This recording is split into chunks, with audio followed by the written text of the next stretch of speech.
샬롬 샬롬 샬롬 샬롬. 하나님 사랑합니다. 여러분 주 안에서 사랑합니다. 잠언 17장 말씀. 하나님은 자녀들의 마음을 단단하시죠. 17장 1절에서 3절에 마른 떡 한 조각만 있고도 화목하는 것이 제 육이 집에 가득하고 다투는 것보다 나으니라. 슬기는 좋은 부끄러운 짓을 하는 주인의 아들을 다스리겠고 또 형제들 중에서 유업을 나누어 얻으리라. 도가니는 은을, 풀무는 금을 연단하거니와 야훼는 마음을 연단하십니다. 여호와께서는 자녀들의 마음을 연단하십니다. 감사절의 화목제의 경우 일부만 제단에서 부사르고 제물의 나머지는 집으로 가져와서 가족끼리 나누어 먹는 것이 통례였습니다.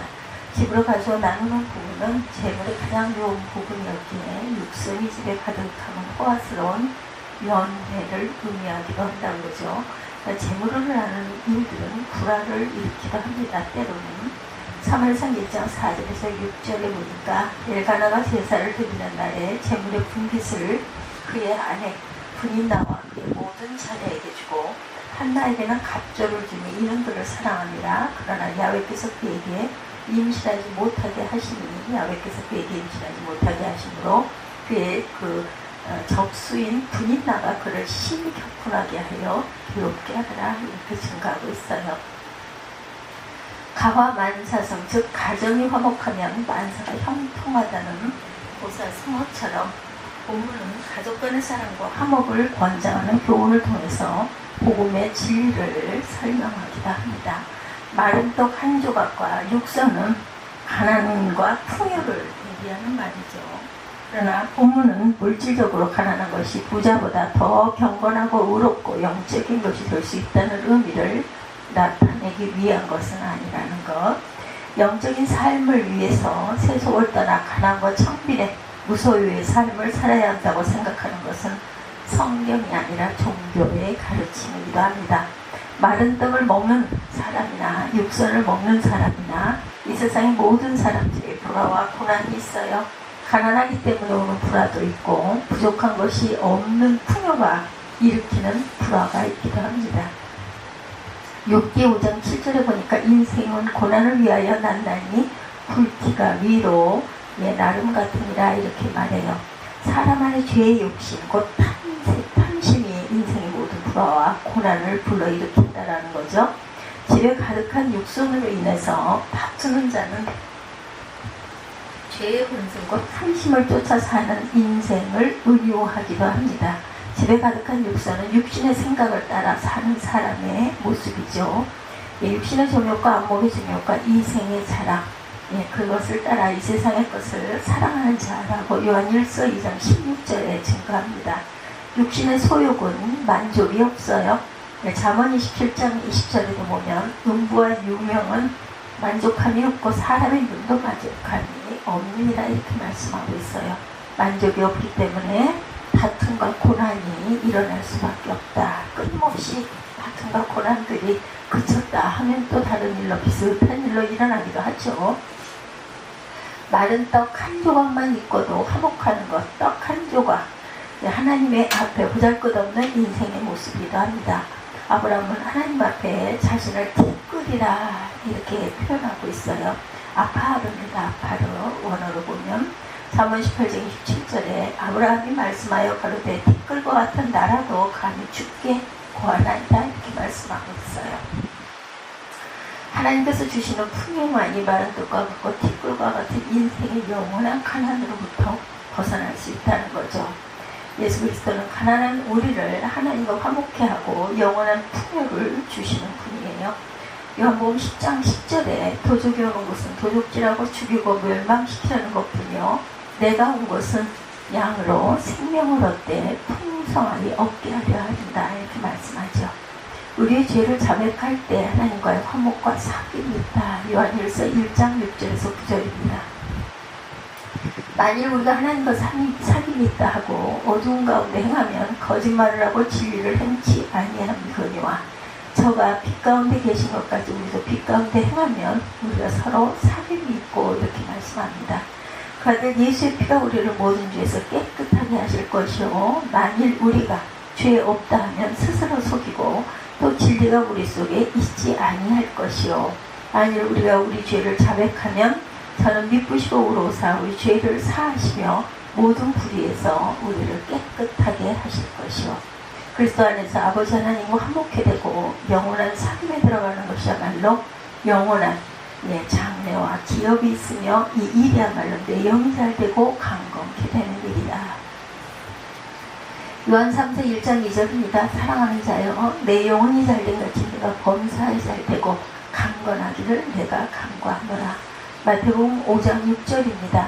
의에 줄이고 목마른 자는 복이 있나니 저희가 배부를 것이요 말씀하죠.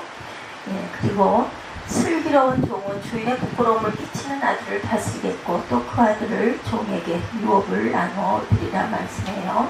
2절이죠. 17장 2절. 슬기로운 종은 부끄러운 짓을 하는 주인의 아들을 다스리겠고 또 형제들 중에서 유업을 나누어 얻으리라. 요한 3서 1장 2절 그리고 마태복음 5장 6절 그리고 본문 잠언 17장 2절 이렇게 슬기로운 종 예수 그리스도 복음의 진리를 믿고 순종한 영혼이죠. 슬기로운 종은 복음은 오직 하나님 안에 의로우시고 선하시며 하나님 안에 의리는 없나니 하나도 없다. 로마서 3장 10절입니다. 이렇게 선언하고 있어요. 복음은 진실로 진리의 말씀을 믿고 순종하는 자에게 하나님께 속한 생명과 유업을 어둠과 죽음의 그늘에 앉은 자에게 가져다 주죠. 누가복음 17장 9절입니다. 다메섹 도상에서 예수 그리스도를 만났을 때 바울의 눈이 멀어버린 것처럼 하나님의 나라를 보려면 세상에 속한 눈이 멀고 진리를 보는 눈이 열려야 된다. 사도행전 9장 8구절입니다. 믿음은 보이지 않고 들리지 않지만 영영이 살아있는 하나님의 나라와 그 영광을 보게 하는 눈이 열리게 하죠.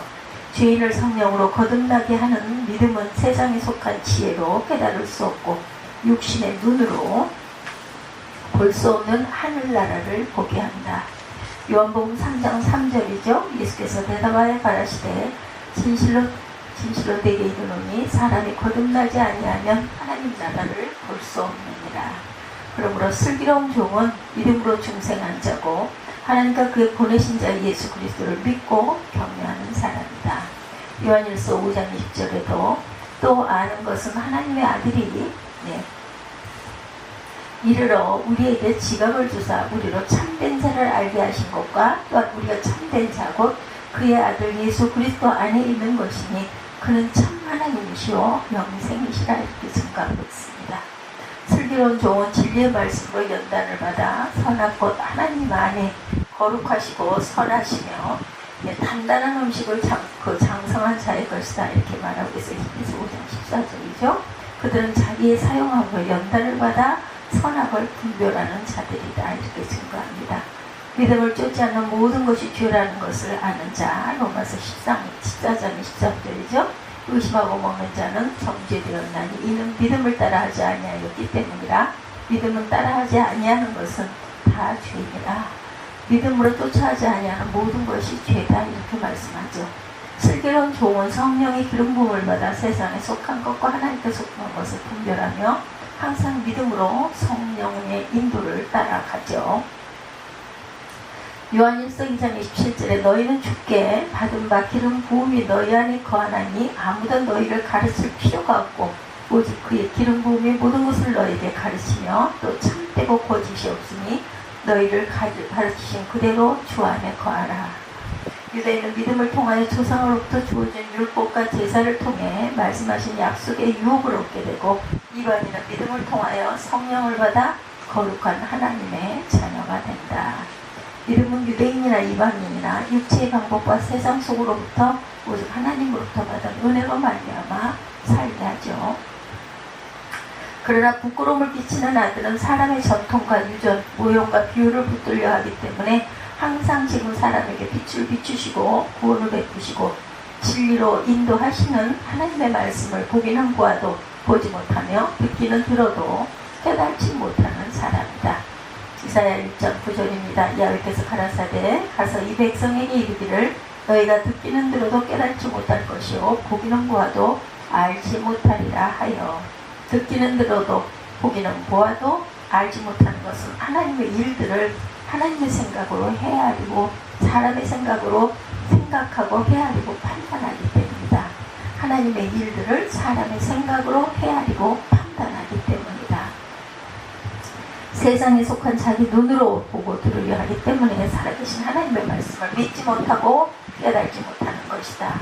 하나님은 영이시죠. 예, 요한복음 4장 24절에 하나님은 영이시니 예배하는 자가 영과 진리로 예배할지니라 이렇게 말씀하세요. 영은 사람의 눈과 귀로 보이지 않고 들리지 않습니다. 그러나 최후의 실제이며 창조의 근본이시죠. 영은 모든 만물은 하나님의 영으로 말미암아 창조되었기 때문이에요.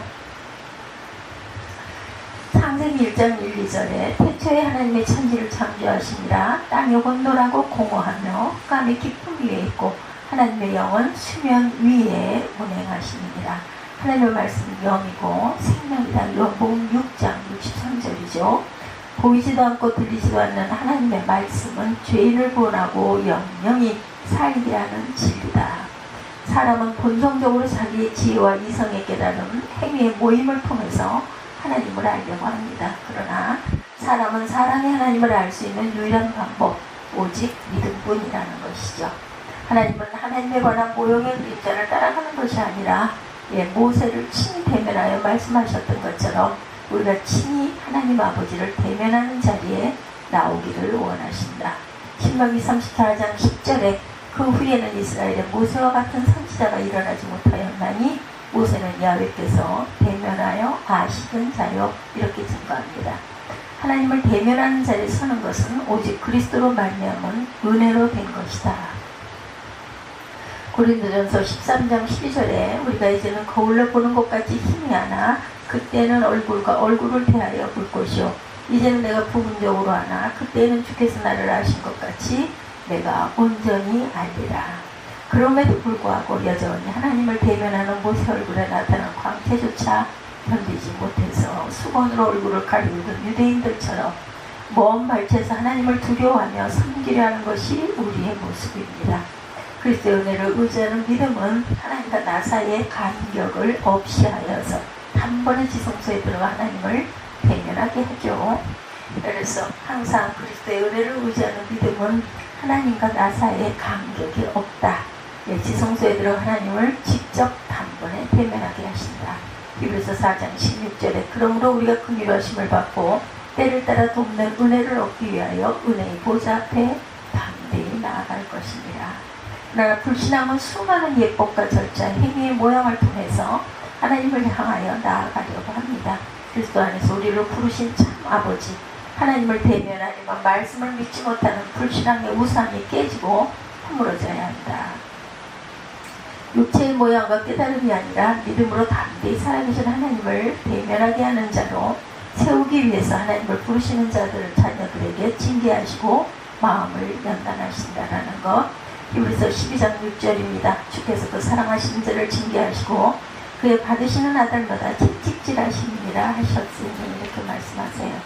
하나님이 우리를 징계하시는 것은 우리가 얼굴과 얼굴을 맞대듯이 하나님을 대면하는 대로 세우시려는 것이다. 하나님을 대면하는 것은 우리의 영이 깨어 일어나 하나님의 영과 교제하며 사귀는 것이에요. 육신의 예법과 절차를 따라 하나님께 나아가는 것이 아니라 신령과 진정으로 예배하는 것이다. 요한복음 4장 23, 4절이죠. 아버지께 참으로 예배하는 자들은 신령과 진정으로 예배할 때가 오나니 곧 이때라. 아버지께서는 이렇게 자기에게 예배하는 자들을 찾으시느니라. 하나님은 영이시니 예배하는 자가 신령과 진정으로 예배할지니라. 마음의 연단을 통해서 이 세상의 일뿐 아니라 영원한 일들에 대하여 하나님의 말씀을 믿고 의지하고 가자. 말씀은 진리고 사람이 하나님의 말씀을 지키는 것이 바로 영생이라는 것입니다. 말씀의 연단을 통해 세상에 속한 우리 안에 하나님께 속한 자기 형상이 나타난다. 세상은 가난은 부끄러운 것이고 성공은 자랑스러운 일이다. 이렇게 말합니다. 병약한 것은 불행한 것이고 건강한 것은 축복이라고 말들 합니다. 그러나 진리로 말미암은 연단은 물질의 가난 속에서도 영원한 풍요를 소유하게 하고 물질의 풍요 속에서도 메마른 떡같이 말라버린 영혼의 가난함이 무엇인지를 알게 하시죠. 진리로 말미암은 연단은 세상에서 당하는 모든 일 속에 그리스도로 말미암는 영원한 감사와 자족의 비밀과 능력을 알게 합니다. 빌립보서 4장 12절이죠. 내가 비천에 처할 줄도 알고 풍부에 처할 줄도 알아 모든 일에 배부르며 배고픔과 풍부와 궁핍에도 일체의 비결을 배웠노라. 마른 떡과 같고 티끌과 같은 죄인으로 발견되고 그리스도를 믿음으로 하나님께 나아가는 자는 복이 있어요. 발견이 되어서 주님 앞에 믿음으로 나아가게 변화되는 자는 복이 있습니다. 슬기로운 종과 같이 전에는 우리의 눈과 귀로 보고 들었지만 이제는 믿음의 눈으로 영원한 진리와 그 나라를 바라보는 자는 복이 있다. 모세를 대면하여 말씀하신 하나님께서 우리를 그리스도 예수 안에서 얼굴과 얼굴을 맞대고 하나님 아버지와 사귐 있게 하시려고 부르셨습니다. 징계를 통하여 하나님 앞에 가려진 우상과 의심의 소원들을 벗어버리게 하시고 영과 영으로 생명과 생명으로 하나님께 예배하게 하시고 섬기게 하시고 사귀게 하시고 범사의 그 은혜 안에 자족과 감사를 알게 하신다. 예수 그리스도 안에 우리를 부르신 하나님 아버지의 측량할 수 없는 은혜와 진리가 항상 함께 하시기를 주님의 이름으로 축복합니다. 오늘 잠언 17장 1절에서 3절의 말씀, 하나님은 자녀의 마음을 연단하시는 분이다. 이런 말씀으로 함께 은혜를 나눴습니다. 기도하시겠습니다.